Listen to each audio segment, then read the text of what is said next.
Olá pessoal, deixem o like e se inscrevam no canal.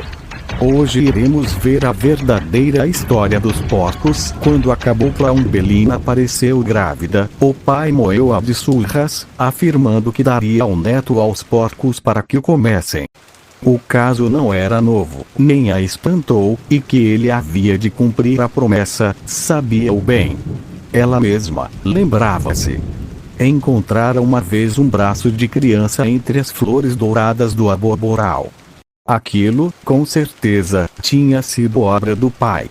Todo o tempo da gravidez pensou, numa obsessão crudelíssima, torturante, naquele bracinho nu, solto, frio, resto de um banquete delicado, que a torpe voracidade dos animais esquecera por cansaço e infartamento.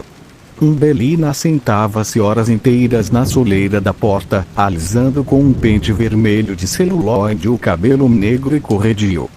Seguia assim, preguiçosamente, com olhar agudo e vagaroso, as linhas do horizonte, turgindo de fixar os porcos, aqueles porcos malditos, que lhe rodeavam a casa desde manhã até a noite.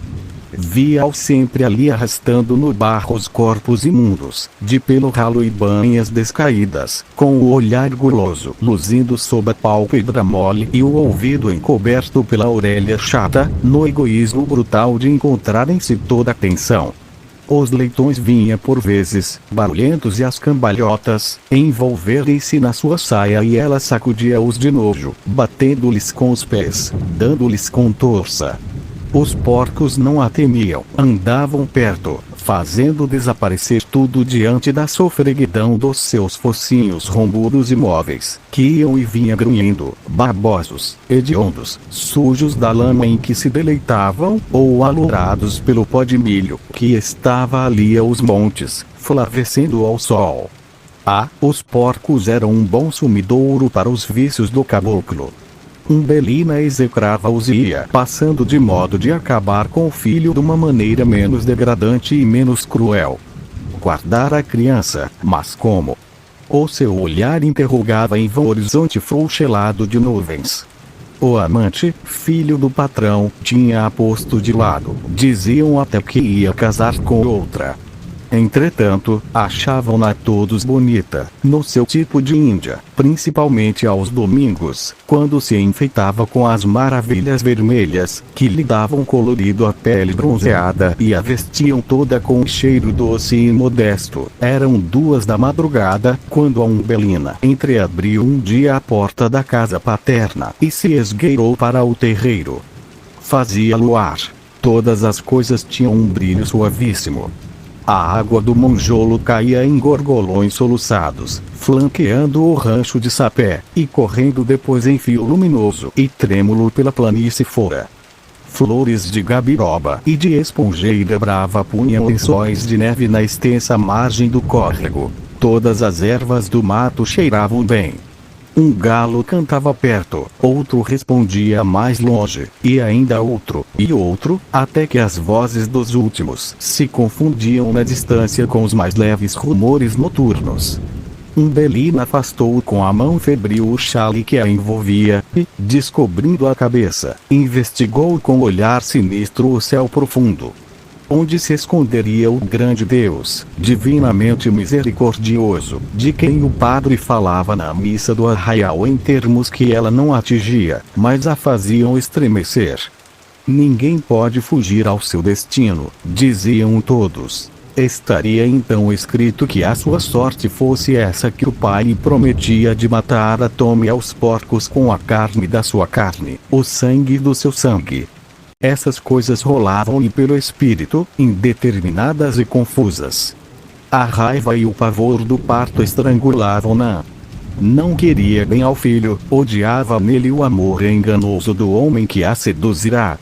Matá-lo-ia, esmagá-lo-ia mesmo, mas lançá-lo aos porcos, isso nunca. E voltava-lhe à mente, no arrepio, aquele bracinho solto, que ela tivera entre os dedos indiferentes, na sua bestialidade de cabocla matuta. O céu estava limpo, azul, num céu de janeiro, quente, vestido de luz, com a sua estrela véspera enorme em diamantina, e a lua muito grande, muito forte, muito esplendorosa. A cabocla espreitou com olho vivo para os lados da roça de milho, onde ao seu ouvido agudíssimo parecerá sentir uma bolha cautelosa de pés humanos. Mas não veio ninguém, e ela, abrasada, arrancou o chale dos ombros e arrastou-o no chão, segurando-o com a mão, que as dores do parto crestavam convulsivamente. O corpo mostrou-se disforme, mal resguardado por uma camisa de algodão e uma saia de chita. Pelos ombros estreitos agitavam-se as pontas do cabelo negro e luzídio. O ventre pesado, muito descaído, dificultava-lhe a marcha, que ela interrompia a miúde para respirar alto, ou para agachar-se, contorcendo-se toda. A sua ideia era ir ter o filho na porta do amante, matá-lo ali, nos degraus de pedra, que o pai havia de pisar de manhã, quando descesse para o passeio costumado. Uma vingança doida e cruel aquela, que se fixara havia muito tempo no seu coração selvagem.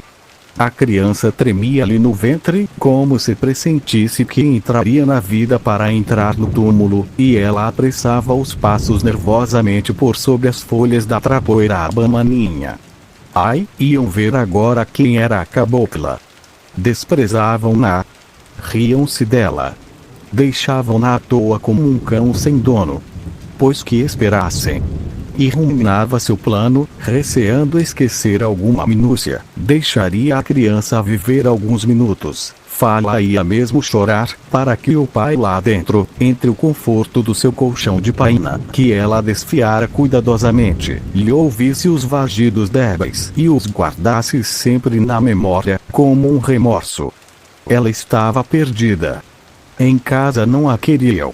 A mãe renegava-a, o pai batia-lhe, o amante fechava-lhe as portas, e Umbelina praguejava alto, ameaçando de fazer cair sobre toda a gente a cólera divina. O luar com a sua luz brancacenta e fria iluminava a triste caminhada daquela mulher quase nua e pesadíssima, que ia golpeada de dores e de medo através dos campos. Umbelina ladeou a roça de milho, já seca, muito amarelada, e que estalava ao contato do seu corpo mal firme. Passou depois o grande canavial, de um verde d'água, que o luar enchia de doçura e que se alastrava pelo morro abaixo, até lá perto do engenho, na esplanada da esquerda. Por entre as canas houve um rastejar de cobras, e ergueu-se da outra banda, na negrura do mandiocal, um vôo fofo de ave assustada. A cabocla benzeu-se e cortou direito pelo terreno mole do feijoal ainda novo, esmagando sob a sola dos pés curtos e trigueiros as folhinhas tenras da planta ainda sem flor. Depois abriu lá em cima a cancela, que gemeu prolongadamente nos movimentos de ida e volta, com que ela o impeliu para diante e para trás, entrou no pasto da fazenda. Uma grande mudez por todo o imenso gramado. O terreno descia numa linha suave até o terreiro da habitação principal, que aparecia ao longe num ponto branco. A cabocla abaixou-se tolhida, suspendendo o ventre com as mãos. Toda a sua energia ia fugindo, espavorida com a dor física, que se aproximava em contrações violentas. A pouco e pouco os nervos distenderam-se e o quase bem-estar da extenuação fê-la deixar-se ficar ali, imóvel, com o corpo na terra e a cabeça erguida para o céu tranquilo. Uma onda de poesia invadiu-a toda. Eram os primeiros enleios da maternidade, a pureza inovidável da noite, a transparência lúcida dos astros, os sons quase imperceptíveis e misteriosos, que lhe pareciam vir de longe, de muito alto, como um eco fugitivo da música dos anjos, que diziam haver no céu sob o manto azul e flutuante da Virgem Mãe de Deus. Umbelina sentia uma grande ternura tomar-lhe o coração, subir-lhe aos olhos. Não a sabia compreender e deixava-se ir naquela vaga sublimemente piedosa e triste. Súbito, sacudiu-a uma dor violenta, que a tomou de assalto, obrigando-a a cravar as unhas no chão. Aquela brutalidade fê-la praguejar e ergueu-se depois raivosa e decidida.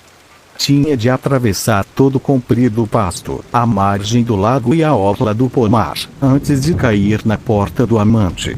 Foi. Mas as forças diminuíam e as dores repetiam-se cada vez mais próximas. Lá embaixo aparecia já a chapa branca, batida do luar, das paredes da casa. A roceira ia com os olhos fitos nessa luz, apressando os passos cansados.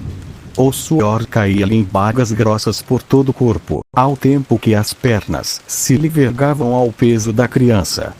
No meio do pasto, uma figueira enorme estendia os braços sombrios, pondo uma mancha negra em toda aquela extensão de luz. A cabocla quis esconder-se ali, cansada da claridade, com medo de si mesma, dos pensamentos pecaminosos que tumultuavam no seu espírito e que a lua santa e branca parecia penetrar e esclarecer. Ela alcançou a sombra com passadas vacilantes. Mas os pés inchados e dormentes já não sentiam o terreno e tropeçavam nas raízes das árvores, muito estendidas e salientes no chão. A cabocla caiu de joelhos, amparando-se para a frente nas mãos espalmadas. O choque foi rápido e as últimas dores do parto vieram tolhê-la. Quis reagir e ainda levantar-se, mas já não pôde, e furiosa descerrou os dentes, soltando os últimos e agudíssimos gritos da expulsão.